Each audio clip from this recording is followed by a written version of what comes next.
We want to get the latest on this. We want to bring in Dave from National Weather Service. Dave, what can you tell us about the ongoing drought and the conditions that we're seeing in the Southeast?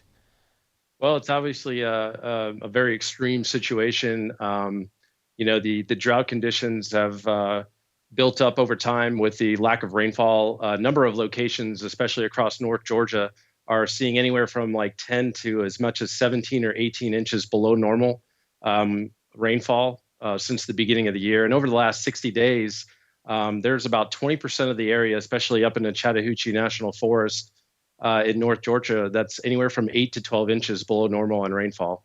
Wow. So, I mean, this is a pretty serious drought taking place across much of the South. Putting this into historic context, do you have any idea when the last time we had a drought of this magnitude took place?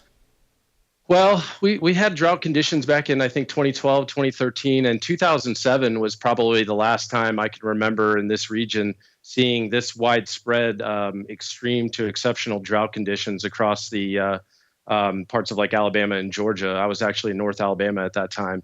So it's been at least 10 years, but the wildfire activity that's starting to grow and expand across North Georgia, and talking with some fire behavior analysts and firefighters, they haven't seen some of these conditions in more than 2 decades. What other kind of impacts is this drought having? Do you have very low lake levels like in the past? What's going on there? Right. Yeah, absolutely. Right now, like Lake Lanier, one of our larger lakes north of Atlanta, is running about 8 to 9 feet below where it should be.